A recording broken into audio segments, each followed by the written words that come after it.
welcome back to the 504. I'm Devin, your host. And I'm Rosa. Today we're doing something very special. We're starting on Chapter 1 of a fairy's tale. Not to be confused with the fairy tale that starts out once upon a time. This is not like that. This is Game of Thrones meets Tinkerbell. I'm going to turn the mic over to Rosa. Before we get started, I want to read a brief description. Neela, a fairy of noble birth, raised by a servant in the king's castle, has reached the age of fairy adulthood.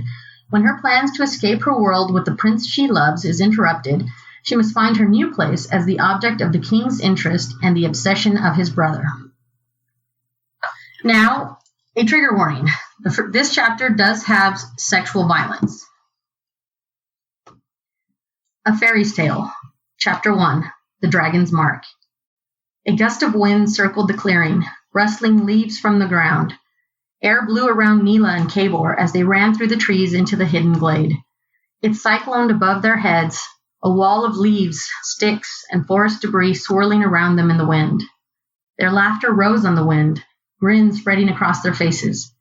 Neela shivered as Cabor's fingers brushed along the silky surface of her wings. "Are you ready?" He raised his voice to be heard. He squeezed her hand and stared down at her. His smile warmed Neela's heart. Neela's eyes drifted around the small clearing. The trees grew close together around them, forming a solid wall. A single archway opened into the hidden glade by a pair of braided trees. Above them, the fire moon illuminated the dark sky. Her gaze returned to Cabor. His amethyst eyes watched her. The light breeze brushed his midnight blue hair against his shoulders. A boulder weighed on her chest, and a blaze burned deep in the pit of her stomach. She was asking him to leave his life filled with wealth, servants, and anything he could ever want, for her. "Are you sure you want to do this? To forego being Prince Cabor, youngest son of His Majesty King Mathor, ruler of the Western Kingdom?" She infused her voice with contempt to hide the tremble of nerves. Cabor cringed. "Of course I am. I just want to be free to be me, just Cabor." Neela's lips thinned into a hard line as she let out a slow breath, tightening her grip on their interlaced fingers. "There's nothing here for me." She swallowed and stroked the piece of obsidian that hung around his neck, feeling the smooth facets hum under her touch. "But this is your home." Her hands moved down his bare chest. She smiled. A wardrobe full of royal clothes, and all he wore were dark, tattered pants. Her eyes moved to the blazing blue phoenix on his right shoulder. She lifted her hand to brush it, her touch light, almost as if the blue and black flames coloring his muscle from birth could burn her. Neela sighed and shook her head, looking back up at him. "The king will be furious." The wind gusted, swirling Neela's dark hair into her eyes. Her wings fluttered. Cabor brushed a few strands off her face, tucking them behind her ear. "Without you, there's nothing here for me either. And if we stay, we will never be free to be together." The muscles of his jaw flexed as a deep frown pulled at his lips, and his forehead creased. "My brother will make sure of it." "What do you think it'll be like?" Neela shouted as the wind grew louder. "Nastow said it will be like nothing we could ever imagine." His gaze moved behind her, and a sad smile tugged at his lips. "We won't have wings, though. I'll miss your beautiful colors." Neela glanced over her shoulder at the vibrant hues of her wings, turquoise and magenta edged with gold. They shook in the wind. She turned back to Cabor, looking behind him at the rich shades of deep jade that colored his wings. Cabor gripped her shoulders. "I won't forget you. Wherever we go, whoever we become, I will never forget you." Cabor looked down at his chest and grasped the black stone in his palm. A smile pulled at his lips. Neela's breath caught when he pulled the pendant over his head and slipped it around hers, settling the small chunk of volcanic glass over her heart. Neela's wings vibrated so fast they almost hummed. A loud crack ripped through the trees, and the wind stopped. A large mirrored halo appeared, hovering in front of them, reflecting their images. Their wings were gone. Cabor's hair was onyx, and his eyes were smoky quartz. Neela's brilliant sapphire eyes reflected as dull aquamarine. A small frown pulled at her lips. Cabor turned to Neela, his hand tightening around hers. "Don't let go." His smile calmed the flutter of her wings. She placed her shaky fingers in his palm, and he took a step into the gateway, the surface molding to him like gel as he passed through, his hand still gripping hers. He pulled her with him. Neela started through the barrier, the surface wrapping around her leg in a warmth that felt like basking in the sun-soaked sand of the shore. Her head pushed through the portal, her eyes glimpsing a faded blue sky. Hands grabbed Neela around the waist. She was yanked back through the gateway, her fingers pulled from Kabor's. No! She struggled against the strong arms that held her. No, let me go! The veil started to shrink. She reached back, scratching her nails against the cheek of the person restraining her. She threw her head back, and it smashed into his face. A loud groan erupted behind her. The tight squeeze around her loosened. She twisted and swung her elbow back. The man clutching her let go. She fell. A second thundering crack broke through the trees. The gateway disappeared. No! Her scream was loud and raw. Did you really think I would let you go? The familiar deep voice made Neela's back straighten. Her skin crawled. She lifted her hair. Her head. Azor. Neela spat his name. Azor strode into the clearing in black boots, slate gray pants, and a deep blue long-sleeve shirt tied at the neckline with black lacing. His hair was opal white, eyes pale sapphires, and wings like the dancing lights of the winter sky. His ethereal beauty was undeniable. He nodded. The man hoisted her up from the ground, dragging her to stand in front of Azor. Azor stalked around her. His eyes moved to the black stone around her neck. You really thought you could leave me. His fingers threaded through her hair, jerking her head back. He tugged Neela's face to his and crushed his lips to her mouth. Neela turned her head, pain shooting through her scalp. Azor's warm breath washed over her face. You belong to me. Neela spat in his face. I am not property. Azor tore at the left sleeve of her burgundy blouse, exposing an ocean blue dragon on the outside of her upper arm. A dark smile crossed his lips. You swore your loyalty. You are mine. Azor dropped his gaze as his finger traced her exposed collarbone. He gripped Kabor's pendant and ripped it off, tossing it aside. He released her hair, slipping his fingers down to stroke the sensitive nerve at the base of her neck where her wings attached. Gritting her teeth, Neela's eyes drifted closed as ripples of pleasure spread through her. His hand moved away. She felt the loss. She swallowed, opening her eyes to glare at him. A smug smile lit his face. I've waited a long time for this. His voice was low and quiet. Bow. He left her arms stung. Her left arm stung, and her body wanted to bend at the waist, but she clenched her jaw and fought the overwhelming urge. Her arm burned hotter. Her muscles tightened and cramped. So very stubborn. The corner of his mouth lifted. Leave us. The other man's footsteps faded as he walked away and out of the tree circle. Azor's eyes lowered over her and narrowed. He reached up, tracing the dragon on his right arm with his middle finger. On your knees. Neela's left arm felt like it was on fire. Her breathing grew ragged. Her teeth clenched. Her body fought her will, bending forward an inch, forcing itself further. Her knees buckled. The hot pain in her shoulder eased. Her arm was tender and red. Good girl. Her stomach lurched. Neela refused to look at him and started to stand. Stay down. Her foot pulled back from beneath her. She fell to the ground at his feet. Dirt and rocks bit into her palms and tore at the knees of her pants. Azor squatted down in front of her, his fingers coming up to touch the top lace of her shirt. Open these. Neela blinked back, the wetness forming in her eyes as her hands moved against her wishes, lifting towards her chest. Her muscles tensed as she willed them to stop. Her left shoulder burned like a torch was being held against it. She looked up at him, refusing to beg. His finger traced the dragon on his shoulder. Over and over he stroked the curve of the blue figure. His eyes never left her. Neela's fingers opened the top lace, then the next one. At the third, she tried to stop herself again. Her body wouldn't listen. Her arms strained. She squeezed her eyes shut, struggling to pull her hands back. Her muscles wanted to disobey. Her breaths were quick and shallow, as if she'd just flown several miles. She focused all her strength on refusing Azor's commands. At this point, we're going to take a short break to let Rosa get some water. And it's really warm in here, so we're going to open the door. Be right back.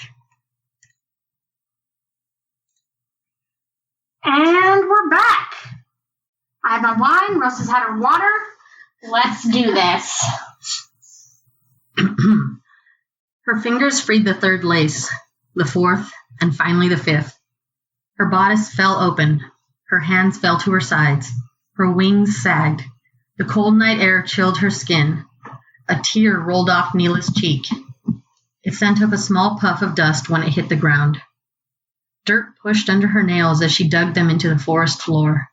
She clutched fistfuls of earth in her hands. She glared at him.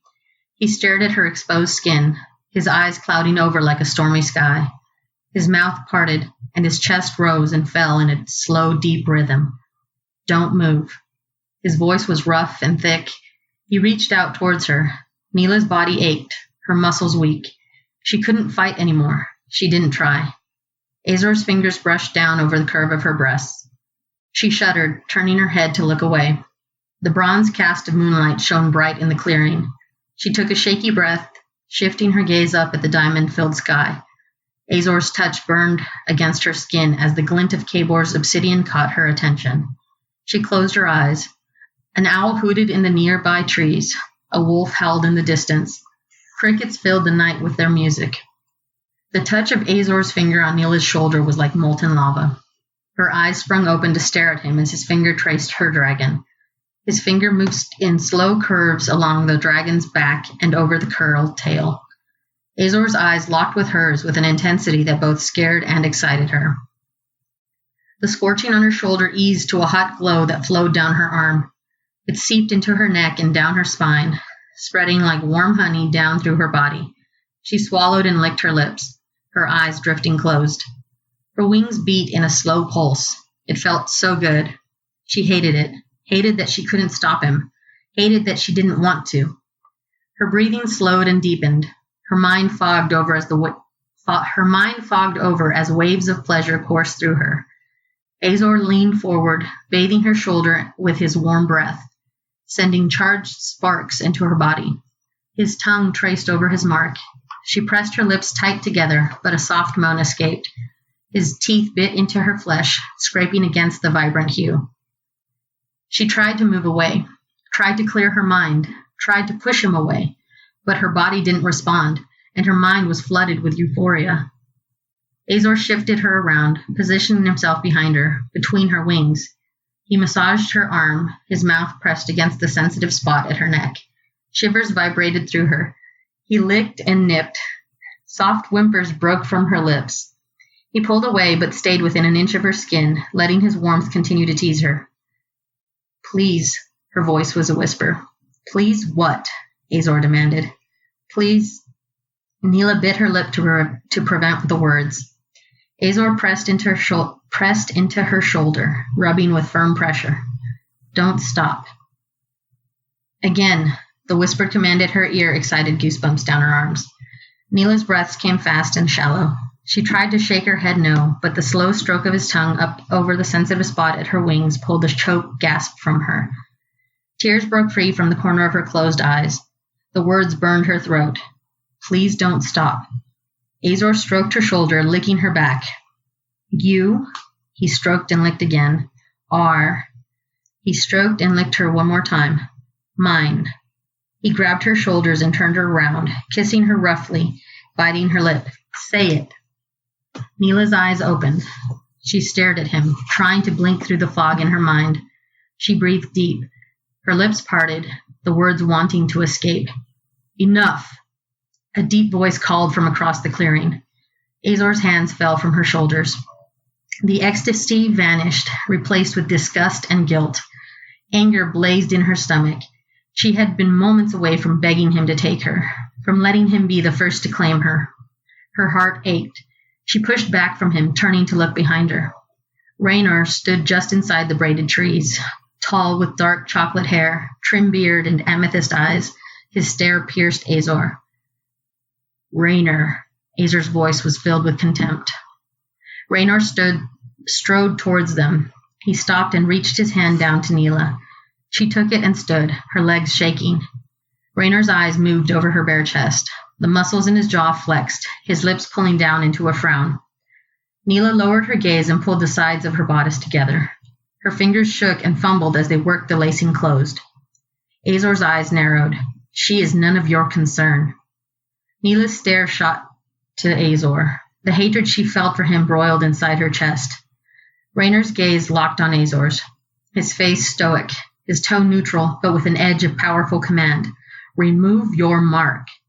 Only the king can replace my mark. Azor's mouth curled into a wicked half-smile. Or have you forgotten, brother? Raynor stepped forward, getting so close to Azor that the younger had to tilt his head back to keep eye contact. I am king. Raynor's words were slow and deliberate. Neela released a breath she hadn't realized she was holding. A flicker of hope ignited. Azor's smile faded. Father is dead. Remove your mark. Neela swallowed. She allowed herself the faintest smile. Azor's head dipped a fraction. Raynor stepped back. Azor's stare didn't leave Raynor's as he extended his hand to hover over Neela's shoulder. Her arm lit with a growing heat where the blue dragon started to pulse. A piercing scream ripped through Neela's throat. Her back arched, wings tensed, extending straight out behind her. Her arms seared. Her knees gave out. Raynor's chest pressed against her side, and she fell back against him, his arm wrapping around her waist to hold her up. The pain stopped. Neela struggled to catch her breath, then looked at her shoulder. Azor's mark was gone. In its place was charred skin and burned scars. She smiled. Neela pulled away from Raynor and turned to Azor, her smile fading to an angry glower. It meant the dungeon, but she didn't care. She reached back and thrust her fist forward, connecting with Azor's face. Azor stumbled back and wiped his knuckles across his lips. They came away wet with deep violet blood. Neela glanced at Raynor. A small smile tugged at the corners of his mouth. Azor stood to his full height, back straight and wings open wide. He smiled at Raynor, then bowed in deep exaggeration. Your Majesty? He straightened, his gaze moving to Neela, his glare unwavering as he moved to pass her. He left the clearing through the braided trees. Sighing, she turned to face Raynor, her hand lifting to touch the bare skin of her arm. It was strange not to see the dragon that had marred her flesh for so many years. Her body, her wings, felt light, free. Thank you. Raynor gave her a slight nod. His lips thinned into a tight line. I have to replace Azor's mark with mine. Neela nodded. I know. He raised his hand to her arm, almost touching it, and a slow tingle itched on her skin as the burns and scars healed. An indigo griffin formed where Azor's dragon had been. She let out a slow sigh. Neela stared into his eyes. Am I to be your concubine as well? Raynor laughed, motioning for her to walk with him towards the entrance of the glade. 2 guards stood just beyond the trees. No, of course not. Neela's breath caught. I can give you until the next fire moon. Raynor bent down, then half smiled and handed her Kabor's obsidian pendant. Use that time to find another gateway. To find my brother. And that is the end of chapter 1. If you enjoyed this chapter, please share this podcast with your friends and family. Again, thank you for coming to the 504. We're going to drop another episode next week, not of Rosa's beautiful work. Oh, I forgot to mention, this is Rosa's story. That's my bad. Yeah, share this with your friends and family, like and subscribe. Assert dominance over strangers by getting them to subscribe. Stay safe out there and have a great week.